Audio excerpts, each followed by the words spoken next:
ಈ 2024ರ ಲೋಕಸಭಾ ಚುನಾವಣೆಗಿಂತ ಮುಂಚೆ ಉಜಿರೆಯ ಒಂದು ವೇದಿಕೆಯಲ್ಲಿ ಸೌಜನ್ಯಾಳಿಗೆ ನಾವು ನ್ಯಾಯ ಕೊಡಿಸ್ತೀವಿ ಅಂತ ಹೇಳಿ ಆಗಿನ ದಕ್ಷಿಣ ಕನ್ನಡ ಜಿಲ್ಲೆಯ ಸಂಸದರಾದಂಥ ನಳಿನ್ ಕುಮಾರ್ ಕಟೀಲ್ ಅವರು, ಆನಂತರ ಕಾರ್ಕಳದ ಶಾಸಕರು ಮತ್ತು ದಕ್ಷಿಣ ಕನ್ನಡ ಜಿಲ್ಲೆಯ ಅನೇಕ ಭಾರತೀಯ ಜನತಾ ಪಕ್ಷದ ಶಾಸಕರು, MLCಗಳು ಎಲ್ಲರೂ ಕೂಡ ನಾವು ಸೌಜನ್ಯಾಳ ತಾಯಿ ಕುಸುಮಾವತಿಯನ್ನು ದೆಹಲಿಗೆ ಕರ್ಕೊಂಡು ಹೋಗ್ತೀವಿ, ಈ ದೇಶದ ಪ್ರಧಾನಮಂತ್ರಿ ಸನ್ಮಾನ್ಯ ನರೇಂದ್ರ ಮೋದಿಜಿಯವರಿಗೆ ನಾವು ಭೇಟಿ ಮಾಡಿಸ್ತೀವಿ, ನ್ಯಾಯ ಕೊಡಿಸ್ತೀವಿ ಅಂತ ಹೇಳಿ ಜೋರಾಗಿ ಚಪ್ಪಾಳೆ ತಟ್ಟಿಸ್ಕೊಂಡಿರ್ತಾರಲ್ಲ.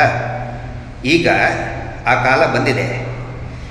ನೀವು ತಾಯಿ ಕುಸುಮಾವತಿಯವ್ರನ್ನ ಕರ್ಕೊಂಡು ದೆಹಲಿಗೆ ಹೋಗಿ ಮೋದಿಜಿಯವ್ರನ್ನ ಭೇಟಿ ಮಾಡಿಸುವಂಥ ಅವಶ್ಯಕತೆ ಏನಿಲ್ಲ.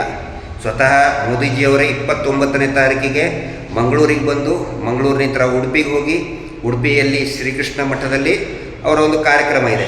ಅಲ್ಲಿ ದಕ್ಷಿಣ ಕನ್ನಡ ಜಿಲ್ಲೆಯಲ್ಲಿನೇ ತಾಯಿ ಕುಸುಮಾವತಿಯವ್ರನ್ನ ಮೋದಿಜಿಯವರಿಗೆ ಭೇಟಿ ಮಾಡಿಸಿ ನೋಡಿ ನ್ಯಾಯ ಕೊಡಿಸಿ.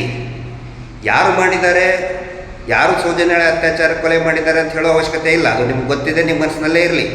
ಆದರೆ ನ್ಯಾಯ ಕೊಡಿಸಿ ಅಂತ ಒಂದು ಮಾತು ಹೇಳಕ್ಕೆ ಬರ್ತಲ್ಲ, ಕಾಯ್ತಾ ಇದ್ದೀವಿ. ಯಾಕಂತ ಹೇಳಿದರೆ ನೀವೆಲ್ಲರೂ ಕೂಡ ಹಿಂದೂ ಧರ್ಮದ ಕಾಂಟ್ರಾಕ್ಟರ್ ಅಲ್ಲ, ಗುತ್ತಿಗೆದಾರ. ನೀವು ಕಾಂಟ್ರಾಕ್ಟ್ ತೊಗೊಂಡ್ಬಿಟ್ಟಿದ್ದೀರಿ ಹಿಂದೂ ಧರ್ಮದ್ದು. ಅಲ್ಲಿ ಸತ್ತಂಥವ್ರು ಎಲ್ಲರೂ ಕೂಡ ಸೌಜನ್ಯಾಳು ಕೂಡ ಹಿಂದೂ ಧರ್ಮದವಳೆ.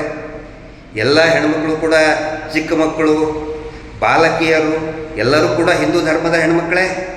ಗುತ್ತಿಗೆ ತೊಗೊಂಡಿದ್ದೀರಲ್ಲ, ದಯವಿಟ್ಟು ಪ್ರಧಾನಮಂತ್ರಿ ಮೋದಿಜಿಯವರು ಬಂದಾಗ ಈ ಎಲ್ಲ ವಿಷಯಗಳನ್ನು ಹೇಳಿ ಅವರಿಗೆ. ಒಂದು ವೇಳೆ ನೀವು ಇದನ್ನು ಹೇಳಲಿಲ್ಲ, ತಾಯಿ ಕುಸುಮಾವತಿ ಅವ್ರನ್ನ ಭೇಟಿ ಮಾಡಿಸಲಿಲ್ಲ ಅಂತ ಹೇಳಿದರೆ ಹಾಗೆ ಕಳಪೆ ಕಾಮಗಾರಿ ಮಾಡಿದಂತಹ ಗುತ್ತಿಗೆದಾರರನ್ನ ಕಪ್ಪು ಪಟ್ಟಿಗೆ ಸೇರಿಸ್ತಾರೆ. ಅದೇ ರೀತಿ ಎಲ್ಲ ಹಿಂದೂಗಳು, ಹಿಂದೂ ಅಭಿಮಾನಿಗಳು, ಹಿಂದೂ ಕಾರ್ಯಕರ್ತರು ನಿಮ್ಮನ್ನೆಲ್ಲರನ್ನೂ ಕೂಡ ಏನು ಚಪ್ಪಾಳೆ ತಟ್ಟಿಸ್ಕೊಂಡ್ರಲ್ಲ ಜೋರಾಗಿ, ನಾವು ಮೋದಿಜಿಗೆ ಭೇಟಿ ಮಾಡಿಸ್ತೀವಿ ಕುಸುಮಾವತಿ ಅವ್ರನ್ನಂತ, ಅವತ್ತು ನೀವು ಭೇಟಿ ಮಾಡಿಸಲಿಲ್ಲ ಅಂತ ಹೇಳಿದರೆ ನಿಮ್ಮನ್ನು ಕಳಪೆ ಕಾಮಗಾರಿ ಮಾಡಿದಂಥ ಗುತ್ತಿಗೆದಾರನ ಹಾಗೆ ಕಪ್ಪು ಪಟ್ಟಿಗೆ ಸೇರಿಸ್ತಾರೆ. ಅದೇ ರೀತಿ ಎಲ್ಲ ಹಿಂದೂಗಳು ಕೂಡ ನಿಮ್ಮನ್ನು ಕಪ್ಪು ಪಟ್ಟಿಗೆ ಸೇರಿಸ್ತಾರೆ.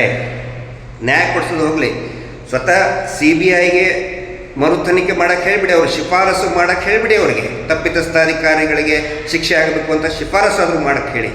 ಇಲ್ಲ ಅಂತಂತ ಹೇಳಿದರೆ 29ನೇ ತಾರೀಕು ಡಿಸೈಡ್ ಆಗುತ್ತೆ.